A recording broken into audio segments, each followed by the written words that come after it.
قوموں کے پاس جب اللہ کی وحی آئی، جب اللہ کا دین آیا، تو ان میں سے بعض لوگ ایسے تھے جنہوں نے اس دین کو قبول کر لیا اور ہمیشہ کے لیے امر ہو گئے۔ بہت بڑی تعداد میں ایسے لوگ تھے جنہوں نے اس دین کو قبول نہیں کیا، اور اللہ رب العالمین نے ان کا نام و نشان ختم کر دیا اس دنیا سے، اور اللہ کے عذاب کے مستحق ٹھہرے۔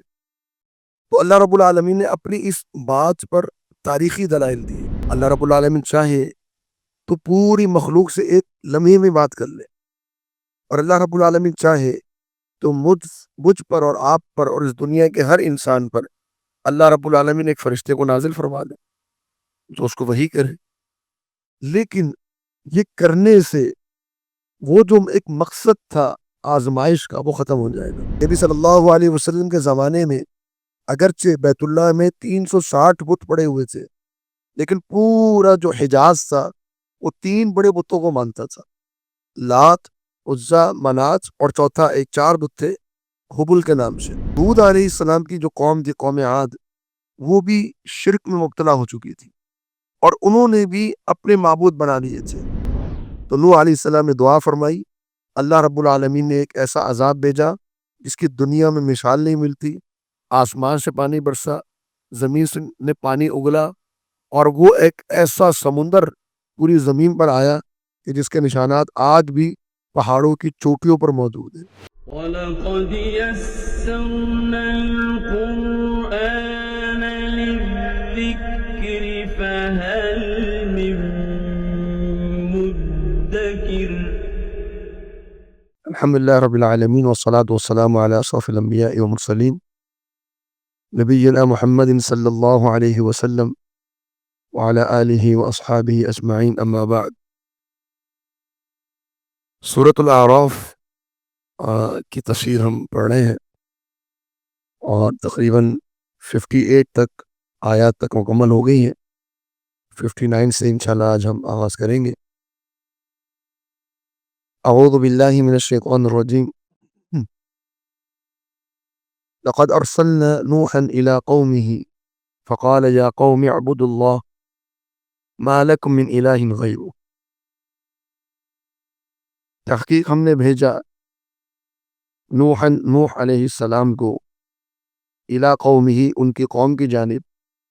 فقال، تو نوح علیہ السلام نے کہا، یا قومی، اے میری قوم، اعبدوا اللہ، تم اللہ کی عبادت کرو، ما لکم، نہیں ہے تمہارے لیے، من الہ، کوئی بھی اور معبود، غیرہ، اس اللہ کے علاوہ، انی اخاف، بے شک میں خوف رکھتا ہوں، علیکم، تم پر، عذاب یوم عظیم، عذاب ایسے عذاب کا، یوم عظیم، جو بہت بڑے دن تم پر نازل کیا جائے گا۔ نوح علیہ السلام کے واقعے کو ہم سب جانتے ہیں، اور قرآن مجید میں اس واقعے کو تفصیل کے ساتھ اللہ رب العالمین نے بیان فرمایا ہے۔ ہم قرآن مجید کو جب شروع سے پڑھتے آتے ہیں تو سب سے پہلے یہ واقعہ اسی مقام پر ہم پڑھتے ہیں جو آج ہم پڑھ رہے ہیں، سورۃ الاعراف میں۔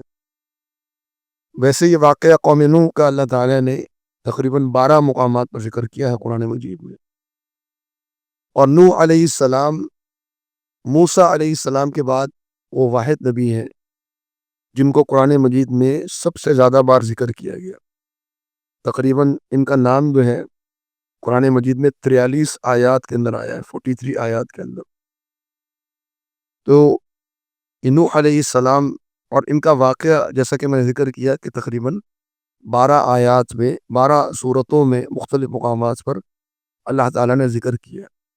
کچھ مقامات پر کچھ تفصیل ہے، اور کچھ مقامات پر دیگر جو تفاصیل ہیں، ڈیٹیلز ہیں، وہ اللہ تعالیٰ نے بیان فرمائی۔ ہم جو یہ اس مقام پر یہ واقعہ پڑھ رہے ہیں، اور اس کے بعد آگے تقریباً 4-5 انبیاء کے اور واقعات اللہ تعالیٰ نے ذکر فرمائے ہیں، اس کا تعلق پچھلی آیت کے ساتھ ہے جو آیت آپ نے کل پڑھی تھی، اور آیت یہ تھی کہ وَالْبَلَدُ الطَّيِّبُ يَخْرُجُ نَبَاتُهُ بِإِذْنِ رَبِّهِ وَالَّذِي خَبُثَ لَا يَخْرُجُ إِلَّا نَكِدًا، کہ جو پاکیزہ زمین ہوتی ہے، وہ پاکیزہ زمین پر جو نباتات آتی ہیں، جو سبزہ آتا ہے، وہ بہترین آتا ہے اللہ کے حکم سے، اور جو بیکار زمین ہوتی ہے وہاں جھاڑ جھنکار اگتے ہیں، وہاں بیکار چیزیں اگتی ہیں، وہ لوگوں کے کسی فائدے کی نہیں ہوتی۔ اور نبی صلی اللہ علیہ وسلم کی حدیث میں بھی اس چیز کی وضاحت ہے کہ جو وحی اور جو دین اللہ کے رسول صلی اللہ علیہ وسلم لے کر آئے ہیں، تو وہ دین جو ہے وہ ہمیں جو دیا گیا، تو ہماری مثال 3 قسم کی زمینوں کی نبی صلی اللہ علیہ وسلم نے دی۔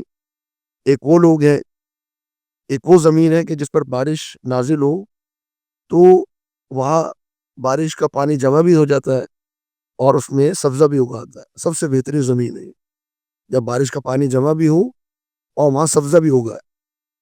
اور دوسری وہ زمین ہے کہ جہاں صرف بارش کا پانی جمع تو ہوتا ہے لیکن سبزہ وہاں نہیں آتا، تو وہ پانی اور لوگوں کو مل جاتا ہے، صحیح بخاری کی حدیث ہے۔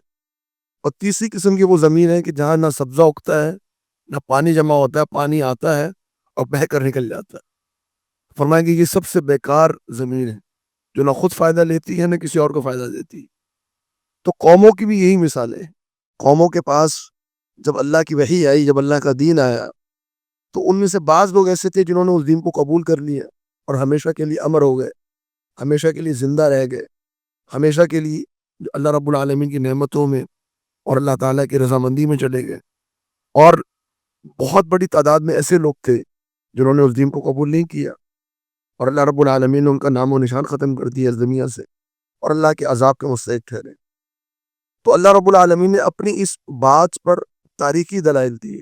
یہ جو ہم واقعات پڑھ رہے ہیں یہ تاریخی دلائل ہیں، ہسٹوریکل ایویڈنس ہے جو اللہ رب العالمین ہمیں بیان فرما رہا ہے کہ دیکھو اس طریقے سے رسول آئے تھے، ان کی قوموں نے ان کے ساتھ یہ سلوک کیا، ان کی قوموں کے اندر اس طرح سے تقسیم ہوئی، اور پھر یہ مومن تھے اور یہ کافر تھے، اور وہ سارا واقعہ اللہ تعالیٰ نے بیان فرمایا۔ تو نوح علیہ السلام سے آغاز کیا۔ نوح علیہ السلام سب سے پہلے رسول ہے اس دنیا میں۔ آپ سے پہلے کوئی رسول نہیں آیا، انبیاء ضرور آئے۔ آدم علیہ السلام نبی تھے، اسی طریقے سے ان کے بعد اور کچھ نام ذکر کیے جاتے ہیں۔ شیس علیہ السلام کا نام ذکر کیا جاتا ہے جو کہ نبی تھے، وہ کوئی نئی شریعت لے کر نہیں آئے تھے۔ نوح علیہ السلام پہلے رسول ہیں جن کو ایک کافر قوم کی طرف بھیجا گیا، تو آپ نے آ کر توحید کی دعوت پہنچائی۔ جب یہ دعوت آپ کی قوم نے سنی تو وہ کیا جواب دیا؟ فرمایا قال الملأ، کہا سرداروں نے، الملأ سردار، من قومی، نوح علیہ السلام کی قوم میں سے، انا لنراک، بے شک ہم دیکھتے ہیں آپ کو، فی ضلال مبین، کہ آپ کھلی گمراہی میں ہیں۔ اب یہ جواب نوح علیہ السلام کی قوم کے سرداروں نے دیا کہ ہمیں تو آپ کھلی گمراہی میں لگ رہے ہیں، آپ گمراہ لگ رہے ہیں، آپ تو رائے حق سے ہٹ چکے ہیں۔ آپ یہ جواب انہوں نے کیوں دیا توحید کی دعوت کے مقابلے میں؟ کیونکہ نوح علیہ السلام کی جو قوم تھی یہ سب سے پہلی وہ قوم تھی جو مشرک تھی، جو پوری دنیا میں آباد تھی، اور یہ 5 معبودوں کی عبادت کرتے تھے: ود، سوا، یغوث، یعوق اور نصر۔ یہ 5 ان کے معبود تھے جن کی یہ عبادت کیا کرتے تھے۔ اور یہ 5 معبود کون تھے؟ یہ 5 نیک لوگ تھے، جن نیک لوگوں کے مرنے کے بعد اس قوم نے ان کے پتلے بنائے اور ان سے محبت کرنا شروع کر دی۔ پتلے بنانا جائز تھا اس شریعت میں، تو جب محبت کرنا شروع کر دی تو جب وہ نسل گزر گئی تو جو اگلی نسل آئی انہوں نے ان کی عبادت شروع کر دی، اور پھر وہ ان کے معبود بن گئے اور اللہ رب العالمین کو انہوں نے چھوڑ دیا۔ تو نوح علیہ السلام نے اس قوم کو ان 5 معبودوں کی عبادت سے نکال کر فقط ایک اللہ رب العالمین کی عبادت کی طرف بلایا۔ تو انہوں نے کہا کہ آپ تو گمراہی کی طرف بلا رہے ہیں، ان معبودوں کو ہم کیوں چھوڑیں، یہ تو اصل دین ہے۔ تو نوح علیہ السلام نے قوم کا جواب دیا، قال، فرمایا، یا قوم، اے میری قوم، لیس بی ضلالہ، میں گمراہی پر نہیں ہوں، ولیکنی، لیکن میں تو رسول ہوں، میں رب العالمین، رب العالمین کی جانب سے، جو تمام جہانوں کا رب ہے، اس نے مجھے رسول بنا کر بھیجا ہے۔ میری ذمہ داری کیا ہے؟ تو میں ابلغکم، میں تو تمہیں پہنچا رہا ہوں، رسالات ربی، میرے رب کے پیغامات، میں تو اپنے رب کا پیغام بلکہ بہت سے پیغام تم تک پہنچا رہا ہوں۔ وَأَنصَحُ لَكُمْ، اور میں تو تمہاری خیر خواہی چاہتا ہوں۔ انصحو کا معنی ہوتا ہے نصیحت کرنا، اور نصیحت کا اصل معنی ہے کسی کا بھلا چاہنا، کسی کا فائدہ چاہنا، کہ میں تو تمہارے لیے فائدے چاہتا ہوں کہ تم اللہ کی اس دعوت کو، اللہ کے اس پیغام کو قبول کر لو اور دنیا میں بھی کامیاب ہو جاؤ، آخرت میں بھی کامیاب ہو جاؤ۔ میں تو تمہارا خیر خواہ ہوں۔ وَأَعْلَمُ مِنَ اللَّهِ، اور میں علم رکھتا ہوں من اللہ، اللہ کی جانب سے، ما لا تعلمون، جس کا تم علم نہیں رکھتے۔ میرے پاس اللہ کی وحی کے ذریعے سے وہ علم ہے جو تمہارے پاس نہیں۔ تم بھول چکے ہو، وہ علم اللہ نے دیا تھا تمہیں، آخرت کا علم اللہ نے دیا تھا، قیامت کے بارے میں اللہ نے بتایا تھا، آدم علیہ السلام سے یہ تعلیمات چلی آ رہی تھی، لیکن آج وہ تعلیمات تم بھول چکے ہو، تو میں اللہ کی جانب سے وہ تعلیمات تم تک پہنچا رہا ہوں۔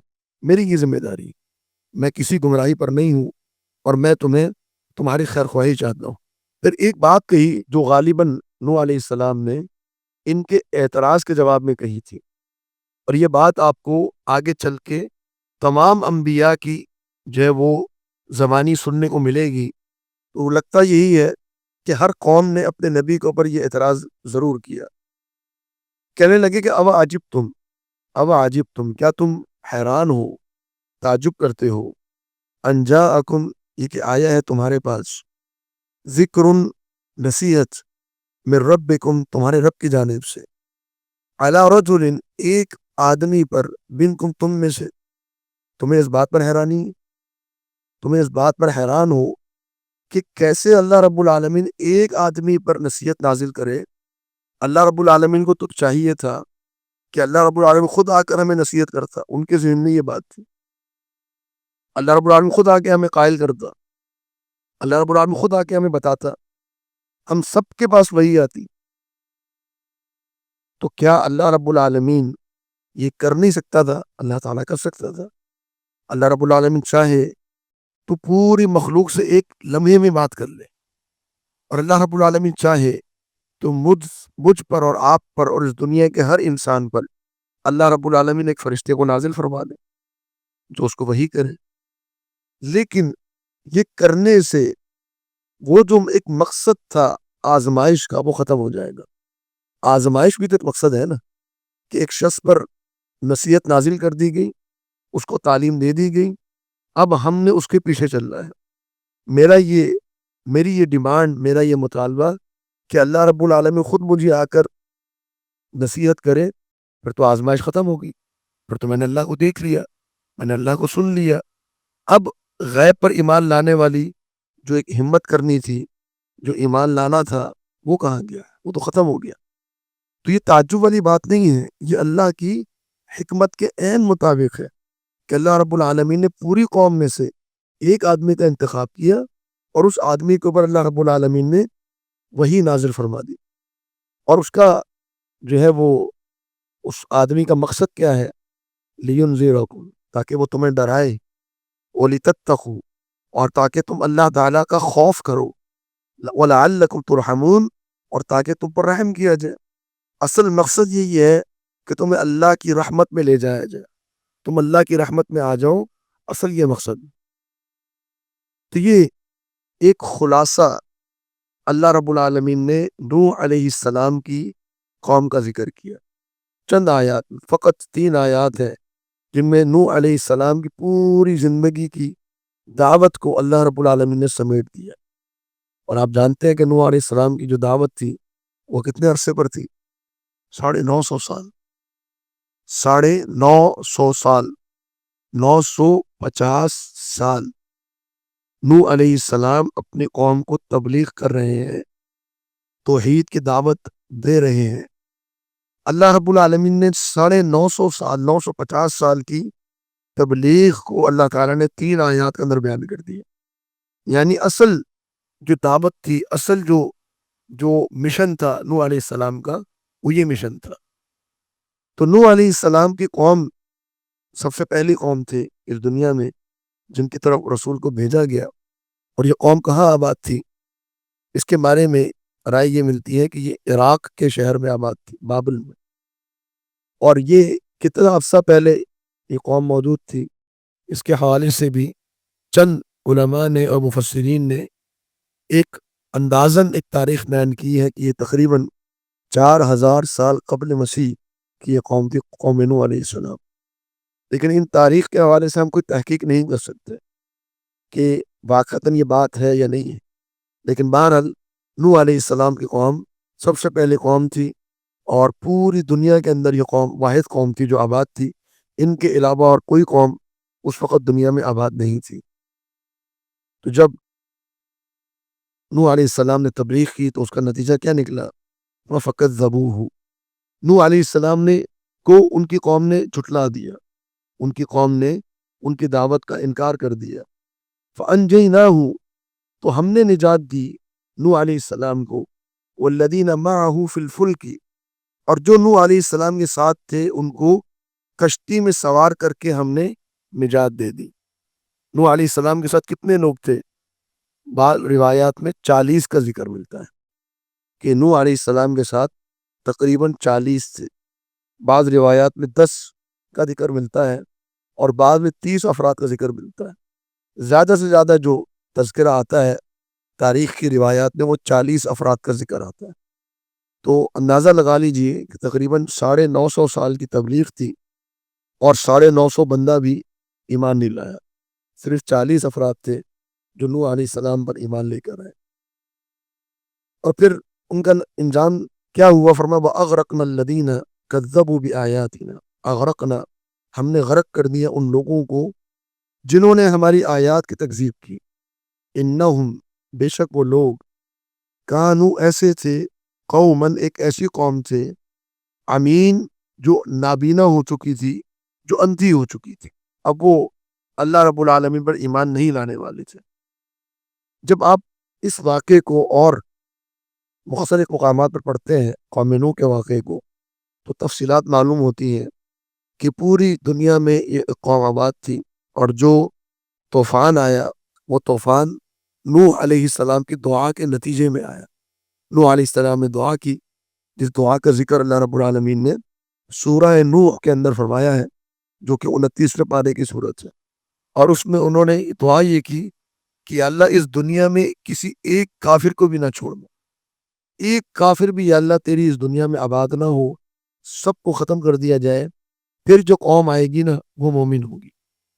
یہ ایک نبی کی سوچ تھی کہ جی اس قوم کو ختم کر دیا جائے اور فقط اس قوم کو زندہ رکھا جائے جو مسلمان ہو، تو یا اللہ پوری دنیا میں مسلمان ہو جائیں گے۔ لیکن ان کا کیا ان کی یہ سوچ صحیح نکلی؟ نہیں، ان کی یہ سوچ صحیح نہیں نکلی۔ وہی مسلمان قوم تھوڑے ہی عرصے کے بعد کافر ہو چکی تھی۔ اس کا آگے اللہ رب العالمین نے ذکر فرمایا۔ تو یہ اللہ رب العالمین نے جو عذاب بھیجے مرحلہ وار، تو یہ ایک لحاظ سے انسانوں کو بھی سکھانا تھا اور تعلیم دینا تھا کہ دیکھو جو نتیجہ تم اپنی عقل سے اخذ کر لیتے ہو واقعی نتیجہ نکلتا نہیں ہے۔ اللہ رب العالمین جو ہے اگر پورے کافروں کو ہلاک کر دے تو یہ ضروری نہیں ہے کہ جو لوگ آباد ہوں گے وہ مسلمان ہوں گے۔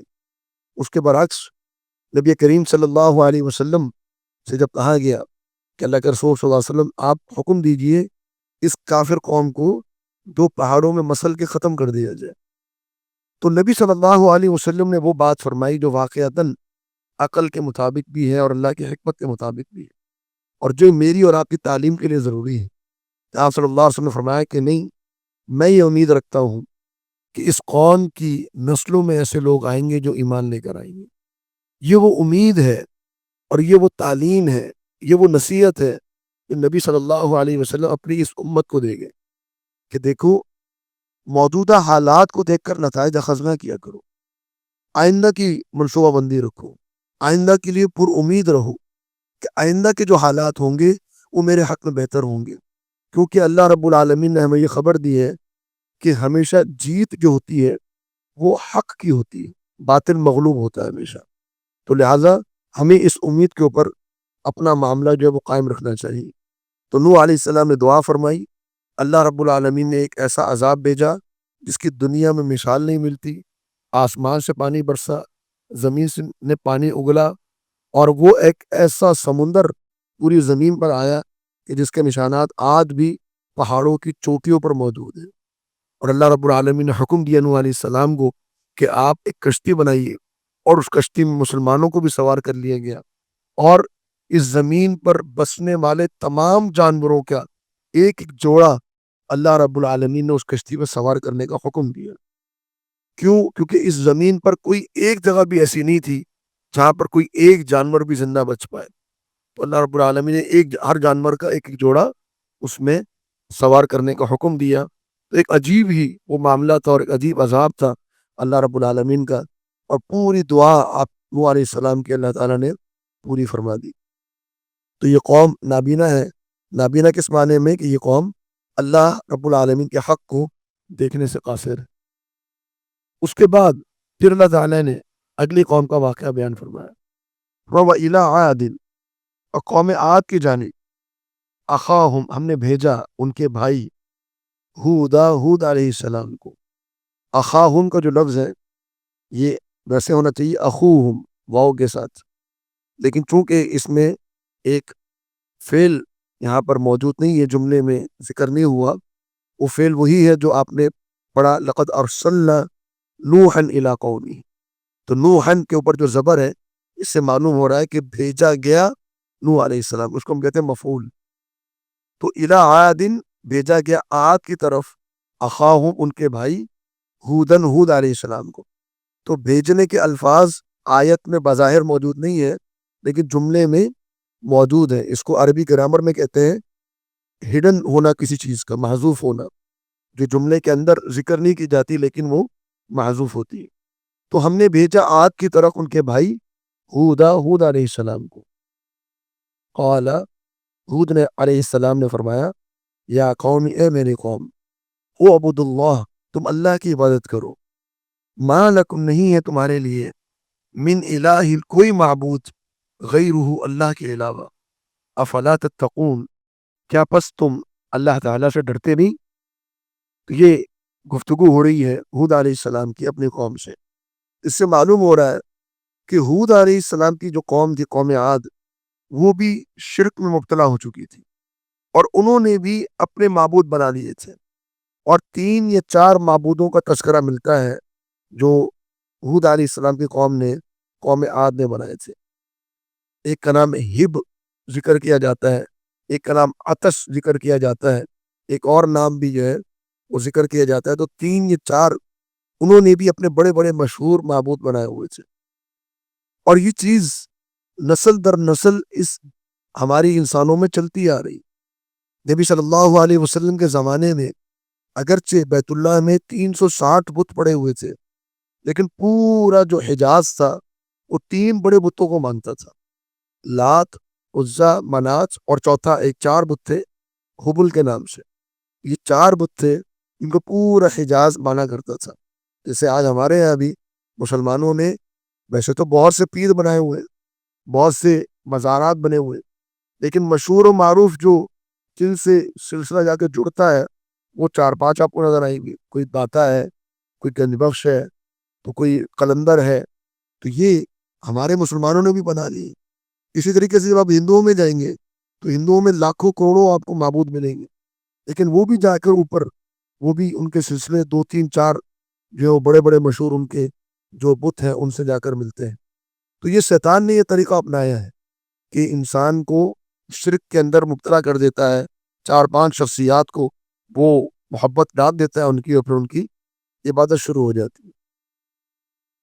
تو جب یہ بات ہود علیہ السلام نے کہی اپنی قوم سے، تو قال الملأ، کہا سرداروں نے، الذین کفروا، ان لوگوں میں سے جنہوں نے کفر کیا، من قومہ، ان کی قوم میں سے، ہود علیہ السلام کی قوم میں سے، سرداروں نے کہا، انا لنراک، بے شک ہم دیکھ رہے ہیں تجھے، فی سفاہۃ، بڑی بے وقوفی میں، ہم آپ کو دیکھ رہے ہیں کہ آپ بڑی بے وقوفی میں ہیں، وَإِنَّا لَنَظُنُّكَ، اور ہم یہ یقین رکھتے ہیں آپ کے بارے میں، من الکاذبین، کہ آپ جھوٹے ہیں۔ ویسے ظن کا جو لفظ ہے، ظن کا لفظ ہوتا ہے گمان کے لیے، کہ ہمارا گمان ہے، ہمارا خیال ہے، لیکن جب اس سے پہلے انا آ جائے تو انا آتا ہے یقین کے لیے، تو وہاں پہ ہم مانا کرتے ہیں یقین کا، کہ انا لنظنک، کہ بے شک ہمارا آپ کے بارے میں یقین ہے کہ آپ جھوٹے ہیں۔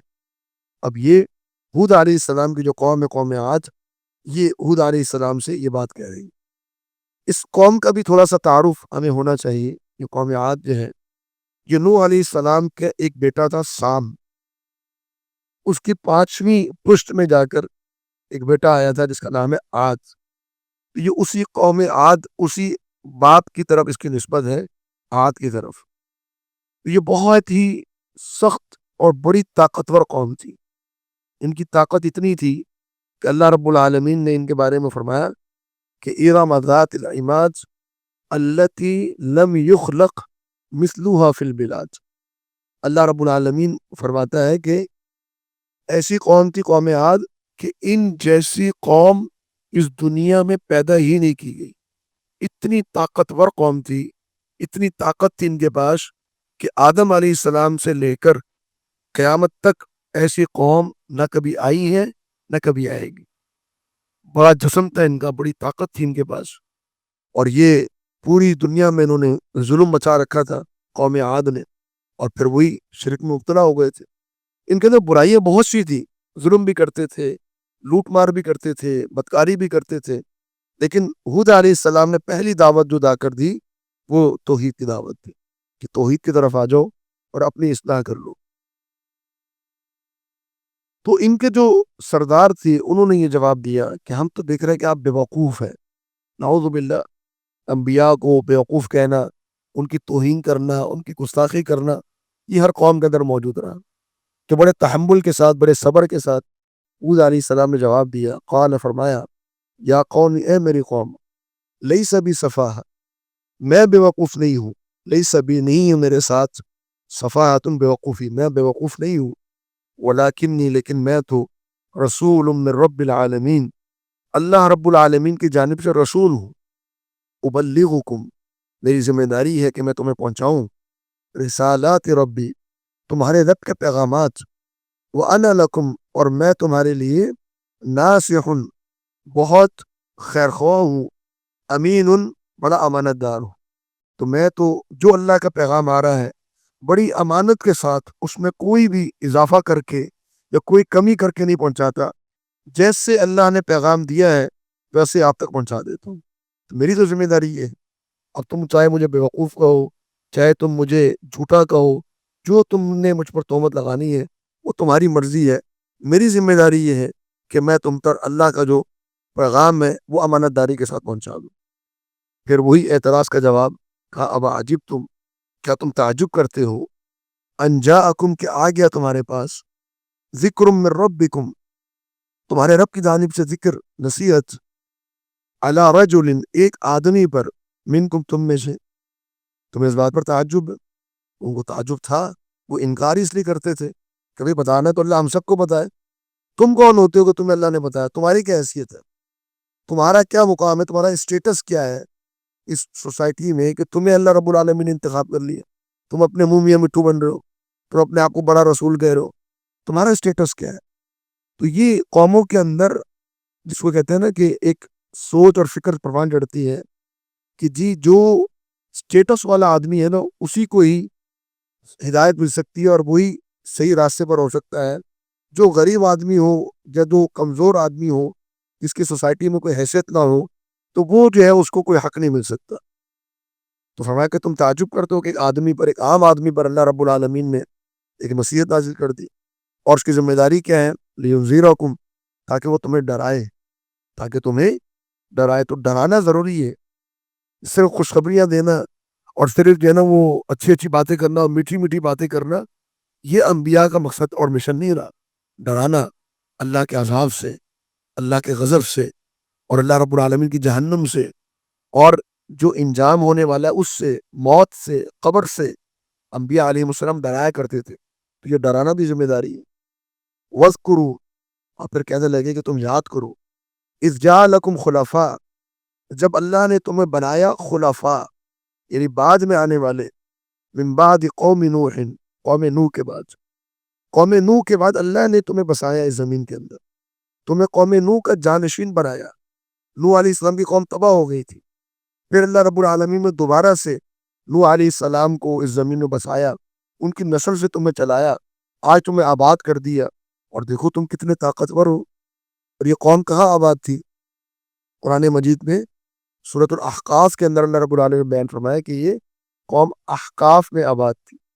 احقاف جو ہے وہ کہتے ہیں ریت کے ٹیلوں کو، جو ریت کے ٹیلے ہوتے ہیں، ریگستان آپ سمجھ لیجیے، تو وہاں پر یہ قوم آباد تھی۔ اب ریگستان کے ٹیلے میں احقاف کا ایک نام جو آتا ہے وہ یمن کے علاقے کا آتا ہے، یعنی یمن کا جو علاقہ جو سعودیہ سے ملتا ہے، تو یہ علاقہ پورا احقاف کا علاقہ کہلاتا ہے۔ تو جناب عبداللہ بن عباس رضی اللہ عنہ فرماتے تھے کہ جو قوم عاد تھی وہ یمن سے تھی، ان کا تعلق یمن سے تھا اور یمنی یہ لوگ تھے۔ بعض مفسرین کی رائے ہے کہ احقاف سے مراد یہ مصر کا علاقہ ہے، کیونکہ وہ بھی پورا ریت ہے وہاں پر، اور وہاں پر بھی یہ لوگ آباد ہیں۔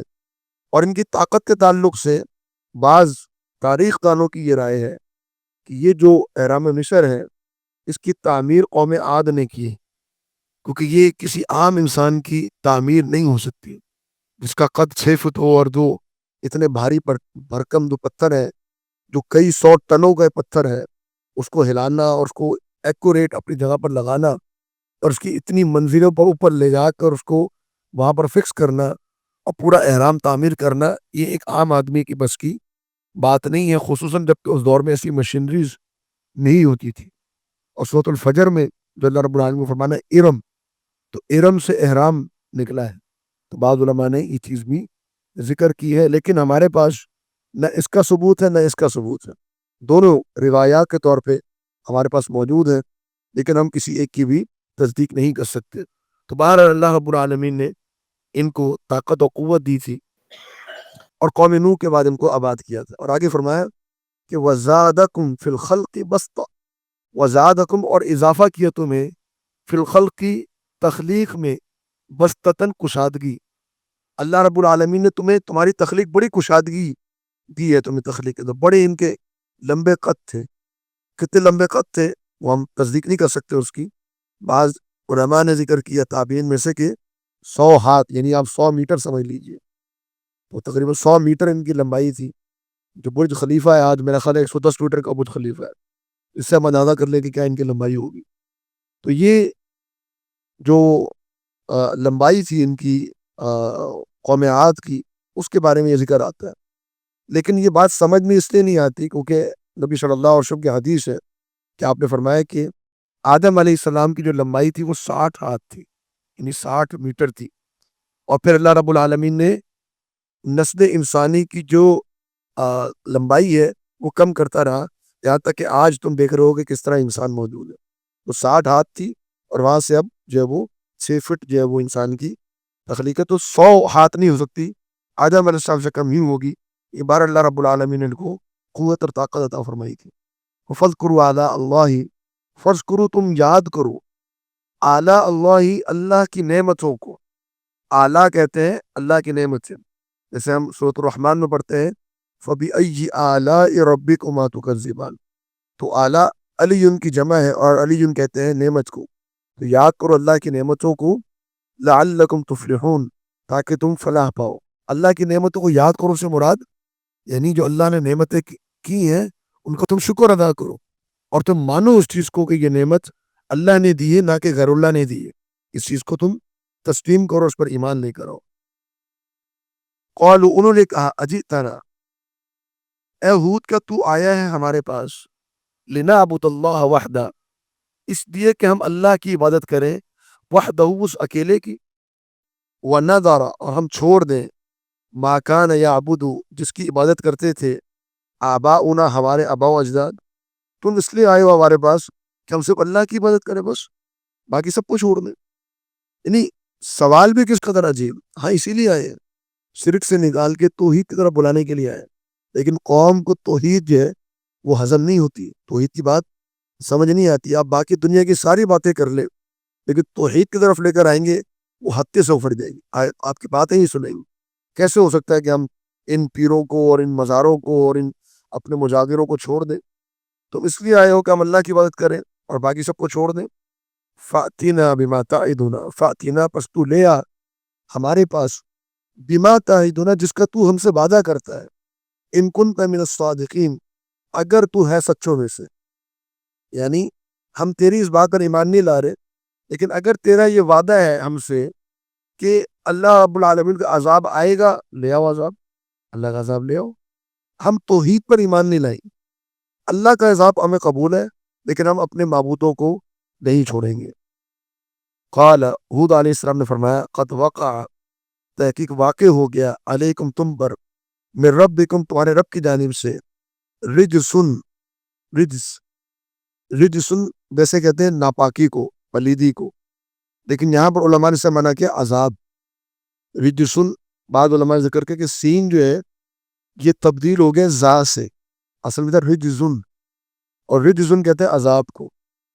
اب بعض علماء نے ذکر کیا کہ رجسن کا معنی یعنی عذاب، اس کا معنی ہی عذاب ہے، تو ویسے اصل معنی اس کا ہے ناپاکی، لیکن یہاں پر اس آیت میں علماء نے مفسرین نے اس کا ترجمہ کیا عذاب، کہ واقع ہو گیا تم پر تمہارے رب کی جانب سے عذاب، و غضب، اور اللہ کا غضب۔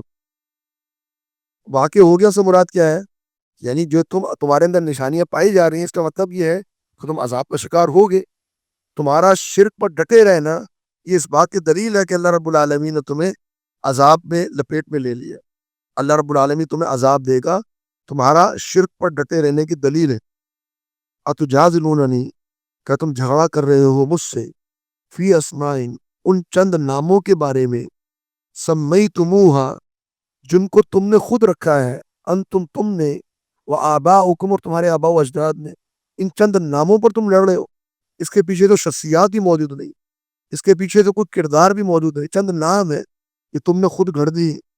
ما نزل اللہ بہا من سلطان، نہیں نازل کیا اللہ تعالیٰ نے ان ناموں کے بارے میں کوئی دلیل، کوئی ایک کتاب دکھا دو جو اللہ نے نازل کی ہو، جس میں کہا گیا ہو کہ ان ناموں کو پکارو، ان ناموں سے تم دعائیں مانگو، کوئی ایک اللہ کی آیت دکھا دو۔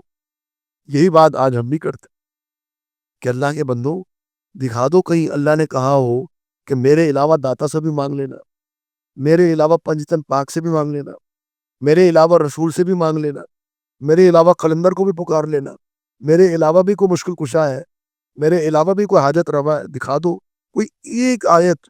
قرآن کی 6,500 سے زائد آیات ہیں، اسی ایک آیت میں کوئی ایک دلیل دکھا دو، اور قیامت کی دروازوں تک یہ ایک آیت بھی نہیں دکھا سکتے۔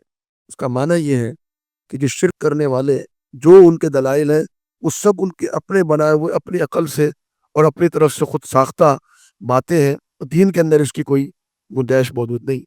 اور ہر نبی نے اپنی امتوں سے یہی سوال کیا کہ دکھاؤ کوئی تو دلیل ہے تمہارے پاس کہ ان ناموں کو پکارنا ہے۔ فانتظروا، تم انتظار کرو، انی معکم من المنتظرین، بے شک میں بھی تمہارے ساتھ انتظار کر رہا ہوں، تم پر عذاب آئے گا اللہ کا، تم بھی انتظار کرو اور میں بھی انتظار کرتا ہوں۔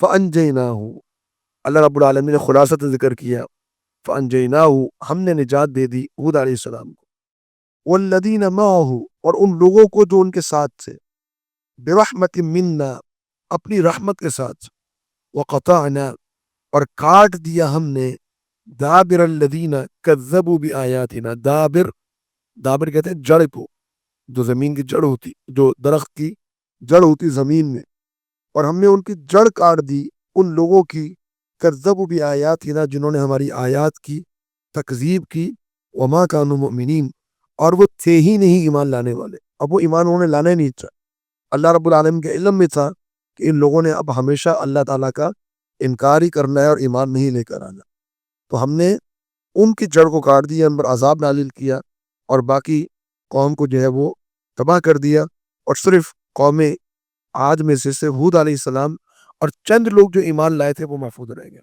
وہ چند کتنے لوگ تھے ان کے بارے میں علم نہیں ہے، ہود علیہ السلام نے اپنی قوم میں کتنا عرصہ گزارا ہمیں معلوم نہیں، لیکن یقیناً ایک طویل عرصہ ہوگا، وہ 950 سال کا تو نہیں ہوگا، لیکن 100 سال، 200 سال، 300 سال کا عرصہ ممکن ہے کہ ہو سکتا ہے۔ اتنا طویل عرصہ ہود علیہ السلام نے اپنی قوم میں گزارا اور قوم ایمان نہیں لے کر آئی۔ عذاب ان پر کیا نازل ہوا؟ مختلف مقامات پر اللہ رب العالمین نے ان کا عذاب ذکر کیا۔ ایک مقام پر فرمایا کہ رجفہ کا معنی ہے زلزلہ، کہ زلزلہ آیا اور ان کو تباہ کر دیا گیا۔